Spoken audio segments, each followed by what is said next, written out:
What is going on, everybody? Welcome back to the channel. Aftersound here, bringing you Splinterlands content every single day. We also stream right here on this channel as well as on Twitch, so make sure you come by and say hello. This video is also brought to you by my music, which is available anywhere you stream music under the name Aftersound, and I do have a new song out recently called Don't Forget About Me, the Supernova version, so check it out. Let me know what you think, and I appreciate the support. All right, guys, let's talk about SPS and the price of SPS. I'm just going to put a disclaimer at the beginning and say, none of this is financial advice. I'm not telling you to buy SPS. I have no idea where the price is going to go, but I do want to talk about the price or the value of SPS right now, because one thing that's happened, obviously we were well above, maybe like 1.3, 1.4 cents during the pre-sale. It's since come down. We were holding it at a penny for a while, but that was when Bitcoin was at like all-time highs, right? 111, 112. And then Bitcoin retraced. We're down to 104 right now.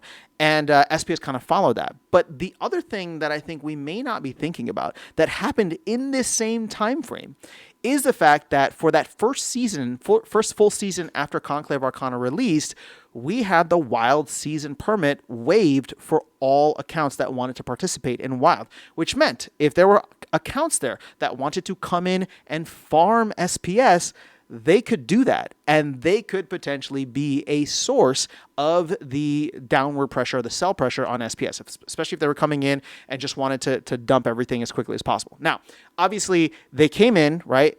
Whatever they earned over those first couple of days, they would have to unstake it, and they would get a portion of that over the course of however many days, right? Or over the course of like 4 weeks. So they only got like 1/4 of that, but there would have been, right, sell pressure halfway through the season, and then obviously we're now through that season entirely. We're into the next season, and so we're like halfway into that sell pressure. Actually, we're not even halfway into that sell pressure, because they probably still earned even into just the last couple of days, which means we could see continued sell pressure on SPS for the next couple of weeks here, right? Let's just say 4 weeks from now, we'll say for the entirety of June, until that is all cleared out. So all of the SPS that these accounts came in and potentially farmed and are just dumping on the marketplace, all of that will not be cleared out until maybe like mid to late June at this point.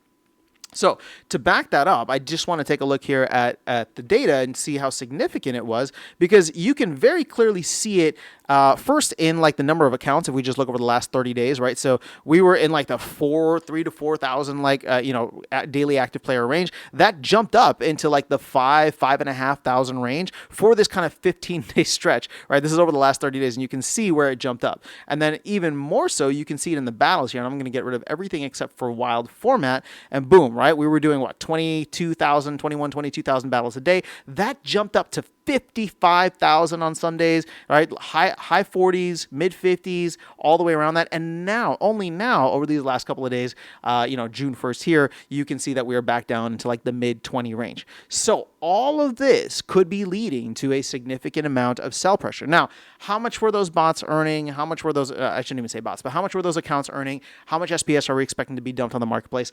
I don't know. Is it significant? I think so, right? But is it super significant? Are we going to see SPS like do a massive retracement based off of that? I don't think so. Again, none of this financial advice, but going back to the price of SPS, it's fascinating to see, and obviously we're kind of following the market as well, right? So ETH is up, 0.7%, BNB 0.7%. We're up 1.1%, and we've kind of I think we got down as low as like 0.0093, and now we're just chilling. Now we're just hanging out. DEC is still hanging out close to peg, right? And we're still seeing SPS getting burned, right? Another 100,000 or so burned today. So all in all, I think we're in a decent spot. Yes, we will see a little bit more sell pressure come in over the next couple of weeks, but we've kind of stabilized out where that sell pressure hopefully is not going to do too much damage to us and push us down further. I would say that the macro market or the crypto market, or Bitcoin specifically overall, may dictate more so what happens and have a more meaningful impact. For example, let's say Bitcoin goes below 100,000 again, right? Then I could see the entire market kind of tanking with it, and that would take SPS along. But overall, I just wanted to call out the fact that there was this kind of extra or external sell pressure that was potentially out there with all of these accounts that came back online, which are no longer online anymore, right? At least from what I'm understanding, unless they want to come in and pay the 2,000 DEC wild season permit. So that is really all I have for you guys in this video. Again, just wanted to call it out, show you the data from the last season. Now we are back to, things being somewhat normal, or at least, this is how it is moving forward with the wild season permit in play. We are still waiting to see what will happen with survival mode, right? This is now the second season that it is offline. But I'll say this, even with survival mode coming into the mix, we did not see massive sell pressure on SPS. A lot of that, SPS was going to top tier accounts that are big players in the game, right? And they weren't going off and just selling that SPS willy-nilly, especially not at like a penny.